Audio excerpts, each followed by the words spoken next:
देखिए हम chapter start कर रहे हैं। आज नई यूनिट हम स्टार्ट कर रहे हैं, unit number 4 differential calculus first.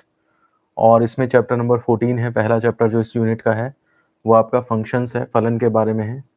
और इसमें स्टार्टिंग में कुछ चीज़ें हैं जो आपको पता रहनी चाहिए, हम उन्हें शॉर्ट में देखेंगे क्योंकि जो डेफिनेशंस हैं उनसे ज़्यादा कुछ नहीं पूछा जाता है। केवल फंक्शनल वैल्यू पे ही क्वेश्चंस आते हैं आपके सिलेबस में। आपके डोमेन और रेंज भी है फंक्शंस की, लेकिन उस पर भी ज़्यादातर क्वेश्चंस नहीं आए हैं। लेकिन इसके लिए मना नहीं किया जा सकता कि नहीं आएगा। हो सकता है एक नंबर में कोई क्वेश्चन इस तरह से दे दें, कोई पॉपुलर फंक्शन ले लें और उसकी क्या रेंज है या क्या डोमेन है, ये सब चीज़ें आपसे पूछी जा सकती हैं एक नंबर में। तो इसलिए हल्का फुल्का हम डोमेन और रेंज भी देख लेंगे, लेकिन मेनली हम अपने आप को फोकस रखेंगे फंक्शनल वैल्यूज़ के ऊपर। फंक्शनल वैल्यूज़ के ऊपर काफ़ी क्वेश्चंस हैं और वो आते भी हैं और इम्पॉर्टेंट भी हैं। ठीक है ना। तो मैं यहाँ पे एक चार्ट बना रहा हूँ, पहले मैं इस चार्ट को बना देता हूँ, फिर मैं इसे जल्दी से एक्सप्लेन कर दूंगा। तो आप मेरे साथ पहले चार्ट बना लें और फिर उसके बाद मैं इसे एक्सप्लेन कर देता हूँ। तो देखिए थोड़ा सा हम इसके बारे में डिस्कस कर लेते हैं, ज़्यादा डिटेलिंग में जाने की ज़रूरत नहीं है। राशियाँ क्या होती हैं, क्वांटिटीज़ क्या होती हैं जिनको हम मेज़र कर सकते हैं, जिनको नाप सकते हैं, जिनकी वैल्यू पता कर सकते हैं। जैसे मान लिया सपोज करो कोई क्वांटिटी हमें दी है, इसकी क्या लेंथ है, इसकी क्या ब्रेथ है। अगर वो 3D क्वांटिटी है तो उसका क्या आयतन है, क्या उसके पृष्ठ का क्षेत्रफल है। ये सारी क्वांटिटीज़ जो हैं वो जो नापी जा सकती हैं वो आपकी क्वांटिटीज़ कहलाती हैं। अब क्वांटिटीज कितने टाइप की होती हैं, तो वो होती हैं एक तो अचर और दूसरी चर।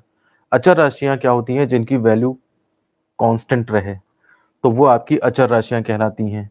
और चर राशियां जिनकी वैल्यू बदल सकती है वो आपकी चर राशियां कहलाती हैं। अब कांस्टेंट में भी दो कैटेगरी हैं, एब्सोल्यूट कांस्टेंट और आर्बिट्रेरी कांस्टेंट। एब्सोल्यूट कांस्टेंट मतलब निरपेक्ष अचर का मतलब होता है, जैसे आपने पाई ले लिया, आपने 3 ले लिया, आपने 5 ले लिया। कोई भी क्वेश्चन में आप चले जाएं, पाई की वैल्यू, 3 की वैल्यू, 5 की वैल्यू उतनी ही रहेगी जितनी की वास्तव में उसकी है, बदलेगी नहीं क्वेश्चन टू क्वेश्चन। लेकिन स्वेच्छ अचर ये होते हैं जिनकी वैल्यू क्वेश्चन टू क्वेश्चन बदलती रहती है। जैसे मान लिया सपोज करिए मैंने सर्कल की क्वेश्चन लिखी X square plus Y square is equal to A square. तो इसमें ए रेडियस है, अगर हमने एक सर्कल आपको दे दिया तो उसकी रेडियस फिर कांस्टेंट रहेगी, लेकिन अगर हम आपको डिफरेंट डिफरेंट सर्कल देते रहें तो उसकी रेडियस जो है फिर वो बदलती रहेगी। तो एक क्वेश्चन में तो इसकी वैल्यू कांस्टेंट है, आर्बिट्रेरी कांस्टेंट की, लेकिन क्वेश्चन टू क्वेश्चन जब हम जाएंगे तो इसकी वैल्यू बदलती है। अब इसके बाद वेरिएबल क्वांटिटीज में आ जाइए। वेरिएबल में भी ये है कि जैसे स्वतंत्र चर राशि है और परतंत्र चर राशि है। स्वतंत्र मतलब जो इंडिपेंडेंटली बदलेगी, अपने आप से बदलेगी, और परतंत्र चर राशि है वो जो इसके बेस पे डिसाइड होगी।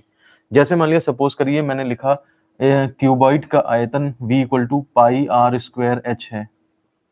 तो यहाँ पर आपका जो r और h हैं ये आपके दोनों के दोनों जो हैं वो इंडिपेंडेंट वेरिएबल हैं। जो आप इनको पुट करोगे v उस हिसाब से डिसाइड होगा, तो v आपका जो है वो परतंत्र चर कहलाएगा।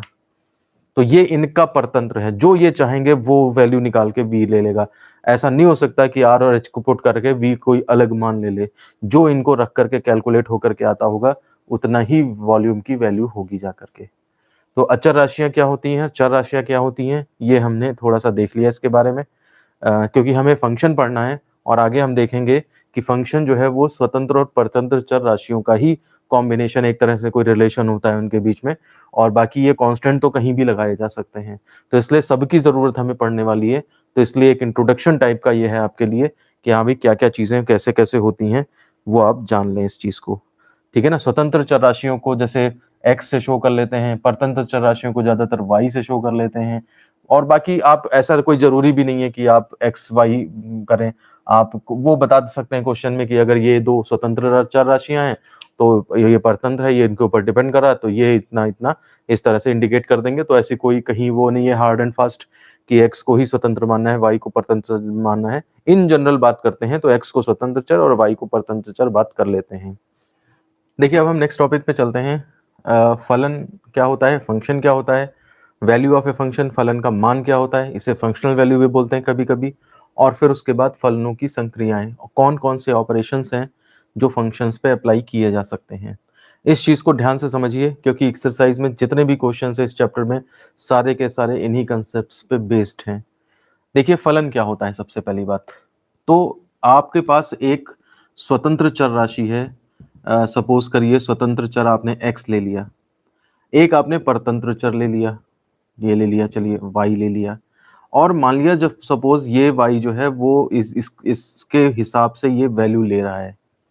कहने का मतलब है अगर x की एक फिक्स्ड वैल्यू लेने पर y की भी फिक्स्ड वैल्यू मिलती है, जैसे आपने x इक्वल टू 2 लिया तो y की फिर 3 वैल्यू मान लिया 3 आ रही है, x की वैल्यू 4 लें तो y की कुछ अलग वैल्यू आ रही है, इसका कोई एक निश्चित मान लेने पर इसकी भी कोई एक निश्चित ही वैल्यू आ रही है, तो उस केस में हम कहेंगे कि y और x के बीच में एक संबंध है, इनके y और x के बीच में एक रिलेशन है।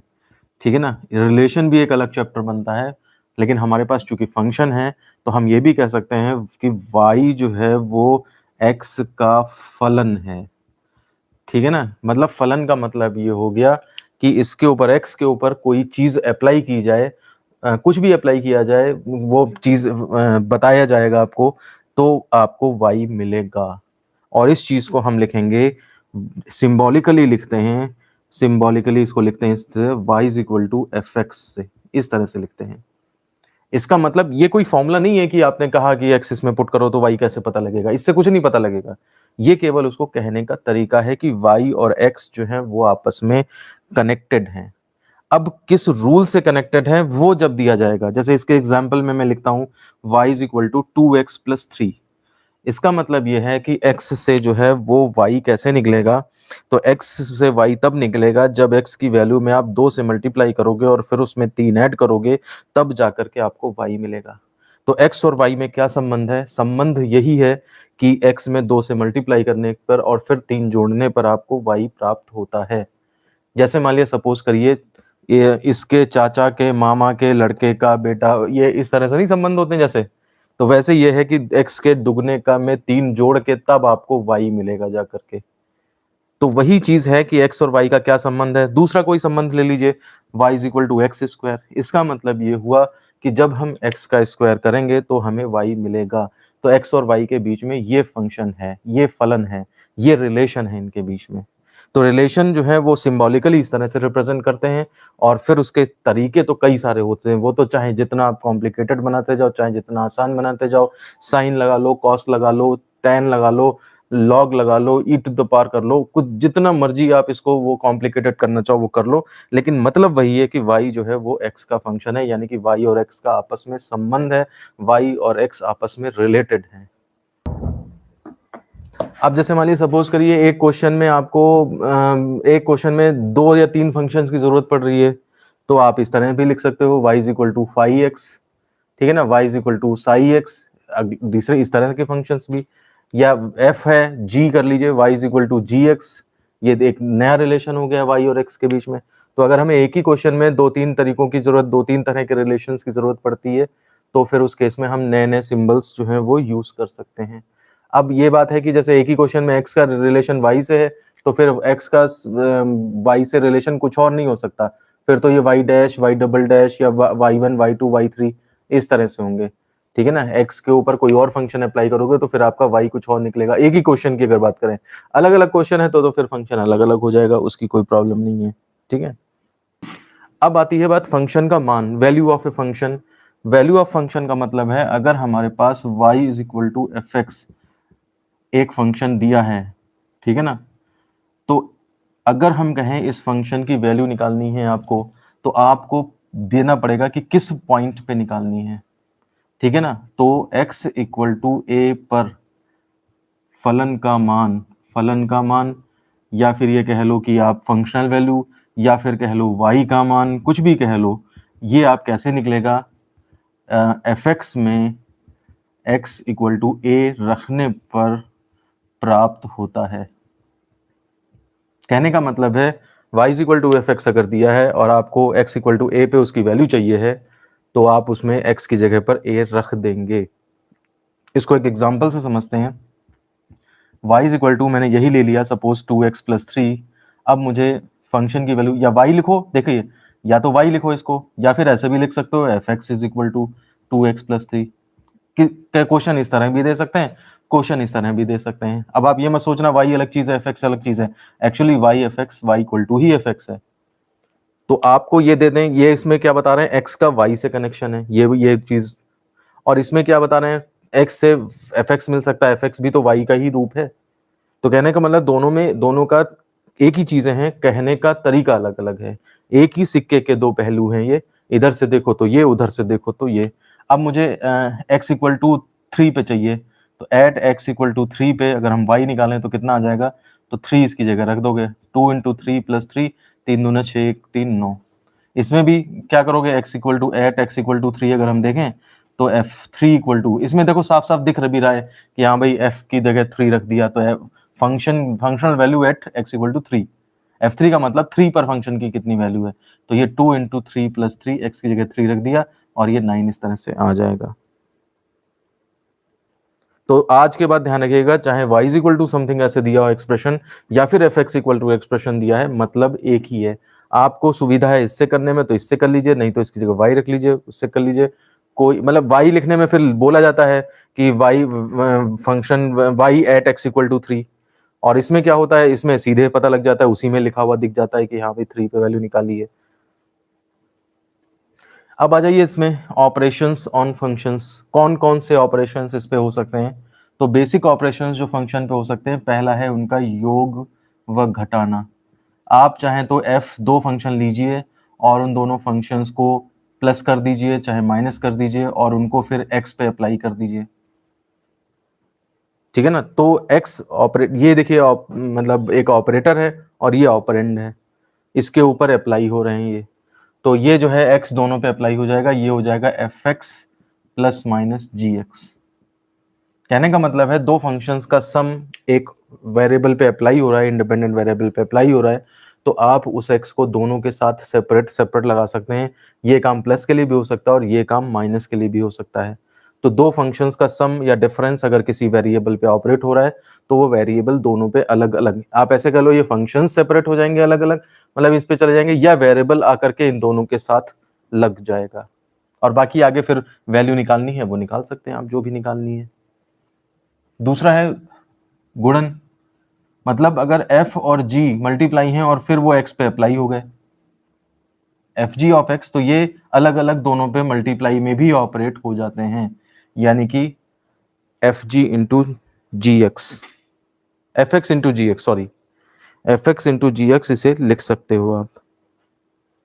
तीसरा ऐसे ही भाग के लिए, दो फंक्शंस का डिवाइड है अगर f अपॉन जी है और उसे आपने किसी वेरिएबल पे अप्लाई कर दिया, तो ये सेपरेट एफ एक्स अपॉन जी एक्स के बराबर हो जाएंगे। क्वेश्चंस करते टाइम इनकी जरूरत पड़ेगी, तब आपको ये प्रॉब्लम नहीं होनी चाहिए। डिवीजन में सेपरेट चला जाएगा, मल्टीप्लाई में भी सेपरेट, सम में भी सेपरेट चला जाएगा। और इसके बाद चौथा आता है फंक्शंस ऑफ फंक्शन, मतलब अगर आपके पास f ऑफ एफ एक्स है, समझ रहे बात को, मतलब f इंटू एफ एक्स है, तो इसका मतलब यह है कि पहले आप एफ एक्स अप्लाई कर लीजिए, ठीक है ना, और फिर उसके बाद जब एफ एक्स अप्लाई हो जाए तो फिर आप उसके बाद दूसरा फंक्शन डबल अप्लाई कर दीजिए, इसका ये मतलब होता है। तो एक बार x को f पे अप्लाई किया, जो आएगा आंसर वो फिर से f पे अप्लाई होगा, तो ये f ऑफ एफ एक्स, ये इसका मतलब होता है जाकर के। जब क्वेश्चंस आएंगे तो ये आपको और क्लियर हो जाएगा, ठीक है ना। देखिए नेक्स्ट टॉपिक पे आते हैं हम, टाइप्स ऑफ फंक्शंस, यानी कि फलनों के प्रकार। कई सारे फंक्शंस होते हैं क्वेश्चंस में, जिधर जिधर भी यूज होते हैं, वहां पे अगर आपको नहीं पता है तो फिर आपको प्रॉब्लम होती है, और आपके पास थर्ड सेमेस्टर सेकंड सेमेस्टर में भी इनकी जरूरत पड़ेगी, और तब आपको ये समस्याएं आएंगी। तो उससे बढ़िया है कि वो आप यहीं पर अपना कंसेप्ट क्लियर कर लें। देखिए पहला टाइप है, करीब बहुत सारे टाइप हैं, हम देखते हैं धीरे धीरे। पहला है एक चरीय फलन। एक चरीय फलन वो होता है जिसमें कि केवल एक इंडिपेंडेंट वेरिएबल होता है, जैसे मैंने लिख दिया y is equal to F X, तो इसका मतलब ये हुआ कि ये y जो है वो केवल एक वेरिएबल पर डिपेंड कर रहा है। समझ गए बात। बहुचरीय का मतलब है एक से ज्यादा फंक्शंस अगर हो जाएं, समझ रहे बात। जैसे मान लिया सपोज करिए y इज इक्वल टू, या आपने फाई इज इक्वल टू लिख लिया, phi is equal to F X Y, इसका मतलब ये हो गया कि x और y दो इंडिपेंडेंट वेरिएबल हैं, और इंडिपेंडेंट वेरिएबल को कोई रिलेशन है उसमें रखो तो फिर आपको जाकर के फाई मिलता है। यहाँ पे ये फाई आपका डिपेंडेंट वेरिएबल है। ऐसे ही आपका ऐसा भी हो सकता है कोई दूसरा function psi is equal to F X Y Z, ऐसे लिखा जा सकता है। तो या बल्कि यहाँ आप वेरिएबल नोट डिनोट कर लीजिए, इसको z कर दीजिए, ठीक है ना। यहाँ पर अगर एक्स वाई जेड है तो आप इसको कोई और वेरिएबल से डिनोट कर दीजिए, आप इसको कोई और टी कर लीजिए या कुछ ऐसा कर लीजिए। तो कहने का मतलब ये है कि कोई भी डिपेंडेंट वेरिएबल दो या दो से ज्यादा पे अगर डिपेंड करता है तो इसको हम बहुचरीय फलन कहते हैं। देखिए अगली कैटेगरी आती है हमारे पास फंक्शंस की, एक स्पष्ट फलन और एक अस्पष्ट फलन। ये क्या होते हैं? एक्सप्लिसिट फंक्शन और इम्प्लिसिट फंक्शन।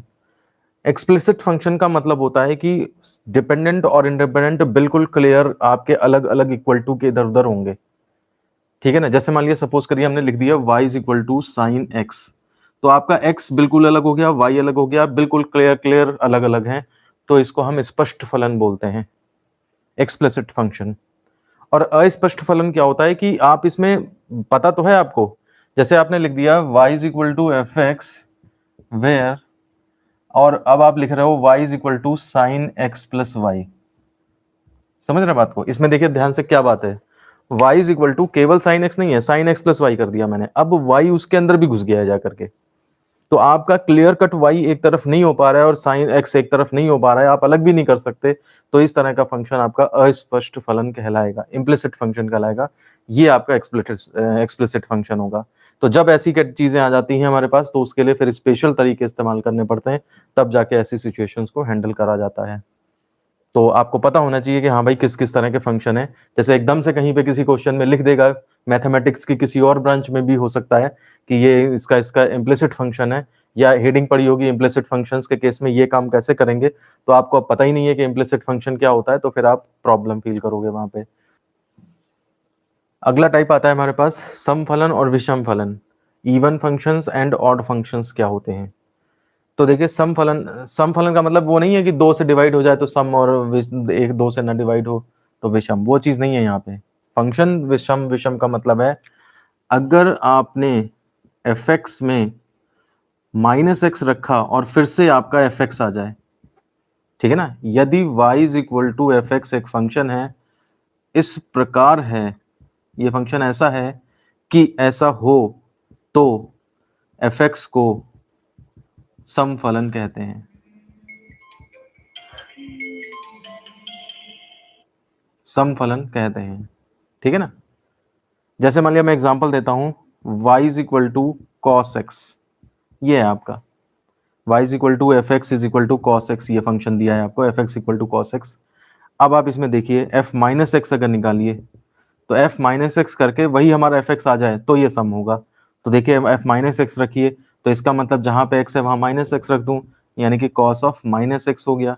अब कॉस ऑफ माइनस एक्स करा, अब माइनस अंदर एब्जॉर्ब हो जाता है तो यानी कि कॉस एक्स आ गया, और कॉस एक्स की क्या आ जाता है, तो कॉस एक्स ही आपका एफ एक्स है। तो देखिए f minus x is equal to F x आ गया, implies that cos x is a even function. ये आपका सम फलन है। एक दूसरा एग्जांपल जैसे y is equal to x square, पहला ले लिया, दूसरा y is equal to x square, ये भी आपका सम फलन है। देखिए x की वैल्यू नेगेटिव डालोगे तो स्क्वायर करेंगे तो वो पॉजिटिव ही हो जाना है, वही लौट के आ जाएगा। इसका मतलब ये भी आपका जो है वो सम फलन की कैटेगरी में आएगा। अब बात आती है विषम फलन की। इसमें डेफिनेशन इसी तरह से रहेगी, बस माइनस आगे आ जाए। मतलब अगर कोई फंक्शन हमारा y is equal to F X इस प्रकार है कि f minus x is equal to minus F X हो जाता है, ठीक है ना, तो फिर इसको विषम फलन कहते हैं। देखिए ऐसा मत समझिएगा कि फंक्शन या तो सम होगा, अगर सम नहीं है तो विषम ही होगा, ऐसा नहीं है।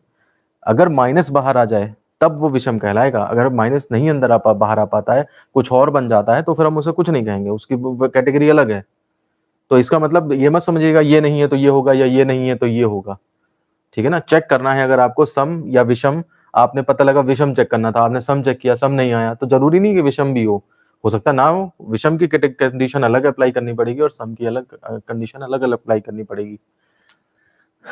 तो एग्जांपल देखिए पहला, जैसे F Y is equal to, इसमें साइन एक्स का एग्जांपल लीजिए, Y is equal to sine X, ठीक है ना, ये एफ एक्स है आपके पास। तो उसमें क्या किया आपने, एफ माइनस एक्स किया, तो यानी कि sine of minus X, X की जगह माइनस एक्स रख देंगे हम। ये फंक्शनल वैल्यू ही निकाल लें एक तरफ, तो साइन माइनस एक्स कर दिया, यानी कि माइनस बाहर आ गया तो माइनस साइन एक्स हो गया। तो देखिए साइन एक्स एफ एक्स है, तो साइन एक्स की जगह एफ एक्स कर दीजिए, तो sine minus x is equal to minus F X. इसका मतलब ये हो गया, implies that sine X is odd function. ये आपका विषम फलन है, ठीक है ना। दूसरा एग्जांपल जैसे y is equal to X ले लीजिए, x में भी यही है, माइनस एक्स करोगे तो माइनस माइनस एफ एक्स आ गया। तीसरा आपका y is equal to X cube ले लो, एक्स क्यूब में भी यही है, माइनस एक्स पुट करोगे तो माइनस का क्यूब माइनस ही आएगा, माइनस आगे आ गया, इसका मतलब वो भी विषम फलन है। देखिए तीन और कैटेगरी है हमारे पास फंक्शंस की। पहला है बीजीय फलन। बीजीय मतलब इसको इंग्लिश में अलजेब्रिक फंक्शन बोलते हैं। अलजेब्रिक फंक्शन का मतलब होता है सिंपल, जैसे X square 2x+7 constant term हो, एक्स के टर्म हो, है ना, ऐसा, या फिर x to the power m plus X to the power n, मतलब x की ही पावर्स डिफरेंट डिफरेंट लगी हो या कांस्टेंट टर्म लगे हो, तो ऐसे फंक्शंस को जो है वो हम अलजेब्रिक फंक्शंस बोलते हैं। परिमेय फलन दूसरा एक कैटेगरी है। परिमेय फलन को जो है वो बोला जाता है आपका रेशनल फंक्शंस। रेशनल फंक्शंस मतलब इसमें क्या है, जैसे ये डिवाइड वगैरह में 2x² + 3 upon x² x³ plus, इसमें ये देखो सेपरेट सेपरेट अगर देखो तो अलजेब्रिक ही है, लेकिन रेशियो करके लिख दिया तो ये फिर आपके रेशनल फंक्शंस कहलाने लगते हैं। अबीजीय फंक्शन क्या होते हैं? अबीजीय मतलब इस तरह के टर्म्स ना हो उसमें, जैसे मान लिया सपोज करिए साइन एक्स वगैरह इन्वॉल्व होने लगे, या e to the power x involve होने लगे, लॉग एक्स वगैरह इन्वॉल्व होने लगे, साइन इनवर्स एक्स वगैरह इन्वॉल्व होने लगे, तो इस तरह के फंक्शंस को फिर हम अबीजीय फंक्शंस कहने लगते हैं। अब जैसे e to the power x है, e to the power sine x कर लो, ये भी तो आपका जो है वो एल्जेब्रिक नहीं रहा। इसमें जैसे आपने लॉग ऑफ x² + 2 ऐसे कर लिया, ठीक है ना, कई सारी वैरायटीज हो सकती हैं उसमें। विषम फलन समझ नहीं आया? अच्छा, विषम फलन देखो ऐसा होता है, मैं थोड़ा सा बता दूं इसके बारे में। जैसे मान लिया f माइनस एक्स पुट करने पर एफ एक्स आ जाए लेकिन माइनस के साथ है, ये आपका विषम फलन होता है। जैसे मान लिया सपोज करिए F X is equal to आपके पास x³ दिया है, ये क्वेश्चन नंबर फर्स्ट है, तो मैं f माइनस एक्स पुट करता हूँ इसके अंदर। x की जगह माइनस एक्स पुट करने से क्या होगा, जहां x है वहां माइनस एक्स रख दो, लो मैंने रख दिया, x की जगह माइनस एक्स रख दिया, क्यूब वैसे ही रखा।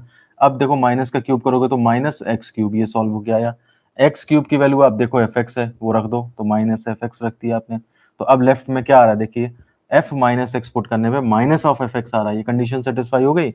इसका मतलब हम कहेंगे कि ये x³ जो फंक्शन है इज ऑड फंक्शन, यानी कि विषम फलन है।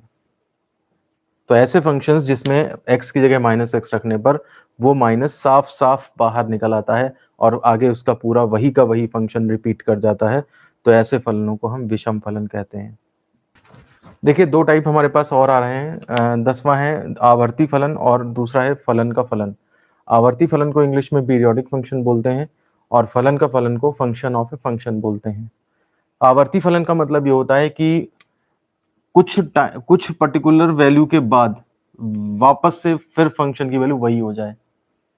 जैसे मान लिया सपोज करिए एफ एक्स में आपने कुछ ऐड किया, सपोज टी ऐड किया, और फिर से वो एफ एक्स आ जाए। जैसे मान लिया सपोज करिए पृथ्वी है, चक्कर लगाती है ना सूर्य के चारों तरफ, तो ये सन है, ये पृथ्वी अर्थ है, तो ये 365 दिन के बाद फिर आ जाती है अपनी जगह पे। तो ऐसे यहाँ पे x की वैल्यू जो है वो कुछ देर के बाद उसमें t ऐड करने पे मान लिया सपोज करो फिर से वहीं के वहीं घूम फिर के आ रही है। मेरे पास y is equal to F X एक फंक्शन है सच दैट कि ऐसी कंडीशन सेटिस्फाई हो कि उसमें कुछ ऐड करने पे फिर से वही चीज आ जाए, तो जितना ये ऐड करा होगा ये आपका उस फंक्शन का आवर्त कहलाता है। इसकी भी मिनिमम वैल्यू ली जाती है, कम से कम कितना ऐड करने पे फिर से वही आ जाए। जैसे अर्थ है 365 दिन में आ रही है, तो 365 यानी कि 1 साल में आ रही है वापस, तो 2 साल में भी तो आएगी वापस, 3 साल में भी आएगी। तो इसमें आपका पीरियड कितना होगा, पीरियड सबसे कम से कम टाइम, कम से कम टाइम मतलब 1 साल, तो इसलिए पीरियड 1 साल माना जाएगा। ये बात ध्यान रखिएगा कि जितना ऐड करने पे अगर फंक्शन फिर से आ रहा है तो उसकी में से मिनिमम वैल्यू जो है वो आपकी कहलाती है आपका टाइम पीरियड या पीरियड। जैसे मान लिया अगर F x plus T F X है, तो एफ एक्स प्लस 2t करोगे या फिर एफ एक्स प्लस 3t करोगे, उनसे भी आपका सबसे f x so on f x ही मिलेगा। तो आवर्त जो है आपका टी कहलाएगा, और इस तरह का फंक्शन जो है, ये जो एफ एक्स है ये फंक्शन आपका वो आवर्ती फलन कहलाता है। देखिए ये बहुत आसान चैप्टर है, बहुत छोटा चैप्टर है। अब चैप्टर्स ऐसे नहीं है जिसमें कि आपका ज्यादा टाइम कंज्यूम होगा। देखिए फलन का मतलब ये है कि जैसे मान लिया सपोज करिए आपके पास एक तो है एफ एक्स एक फंक्शन है और एक जी एक्स है। ये दोनों ही x के फंक्शन है।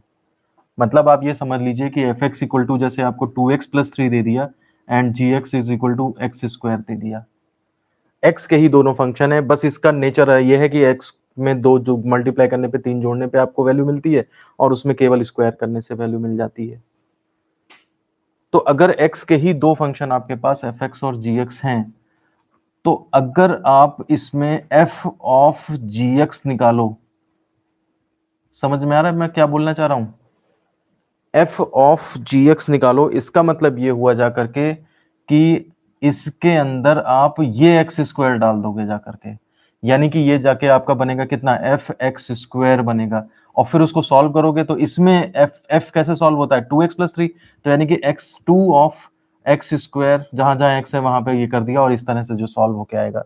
तो यहां पर हमने क्या किया है, एक फंक्शन को दूसरे फंक्शन पे अप्लाई कर दिया है, तो ये चीज आपकी कहलाएगी जाके फलन का फलन। मतलब कहने का ये है, एक फंक्शन था ही और उसके ऊपर आपने दूसरा, एक रिलेशन तो था ही कि वो एक्स स्क्वायर है, स्क्वायर करने पे मिलता है, और उसके आपने ऊपर दूसरा और रिलेशन अप्लाई कर दिया कि उसका डबल करने के 3 ऐड करो। तो ये दोनों चीजें तो हैं, दो फंक्शंस आपके पास ने अप्लाई कर दिए, तो ये आपका फलन का फलन कहलाता है। देखो फिर से समझ लो, फलन का फलन का मतलब है कि एक्स के आपके पास दो फंक्शंस थे, ठीक है ना। अगर आप केवल एफ एक्स करो तो आपने 2x+3 कर देना है, केवल जी एक्स करो तो आपने एक्स स्क्वायर कर देना है। लेकिन हम आपसे कह रहे हैं कि एफ ऑफ जी एक्स लो, एक फलन का भी दूसरा फलन ले लो उसके ऊपर। तो कहने का मतलब यह है कि पहले आप जी एक्स की वैल्यू रख दोगे एक्स स्क्वायर, ये दो को रख दी, अब उसके ऊपर ये अप्लाई कर दो, तो ये क्या हो कहता है, ये कहता है 2x+3, तो 2 ऑफ 3 और x की जगह पे क्या पुट कर दोगे, एक्स स्क्वायर, तो ये आपका 2x² + 3 आ जाएगा। एक रिलेशन तो था पहले से और उसके जी वाला, और इसके ऊपर आपने एक रिलेशन f और अप्लाई कर दिया, तो ये आपका मिला करके क्या हो गया, ये फंक्शन ऑफ फंक्शन हो गया। एक फंक्शन के ऊपर दूसरे फंक्शन को अप्लाई कर दिया है, एक रूलिंग तो एक्स स्क्वायर लगी, फिर वो उसके ऊपर f लगा तो उसने क्या किया, डबल में 3 ऐड करा दिया उसने। भाई इस ये क्या कहता है कि जो हो उसका स्क्वायर कर दो, ये कहता है जो है उसमें रूट से मल्टीप्लाई करके 3 ऐड कर दो, तो दो अलग अलग रिलेशन हो गए। अब ये यहाँ पे क्या है, एक रिलेशन तो लगा ही लगा, फिर उसके बाद स्क्वायर करने वाला, और एक रिलेशन फिर डबल करके 3 ऐड करने वाला वो भी लगा, तो इसलिए ये फलन का फलन कह रहा है। अब देखिए इसमें कुछ इंपॉर्टेंट फंक्शंस हैं जिनके आपके पास ग्राफ हैं, ठीक है ना। अब मुझे ये बताइए कि आपके पास बुक भी होगी, आप जरा बुक में खोल के देखो कि जैसे एक फंक्शन है मॉड फंक्शन है, मापांक फलन, एक फंक्शन है सिग्नम फंक्शन, एक है आपका कांस्टेंट फंक्शन, एक identity function, maximum integer function, greatest integer function, exponential function, logarithmic function, trigonometrical functions, फिर इनके रेंज क्या है, डोमेन क्या है। हालांकि इसके ऊपर क्वेश्चंस तो कुछ नहीं आए हैं, इसलिए आप मुझे बताइए क्या हम इसे स्किप कर दें और कल सीधे सीधे हम न्यूमेरिकल करवा दें, तो ये चैप्टर खत्म हो जाएगा। इसके बाद इसमें हालांकि सिलेबस में है डोमेन और रेंज आपका, लेकिन वो चीज़ उससे कभी कोई क्वेश्चन आया नहीं है आपके पास, स्किप कर दें, ठीक है, फिर कोई ऐसी बात नहीं है उससे। चलिए तो फिर हम इस क्लास को यहीं पे ख़त्म करते हैं, धन्यवाद।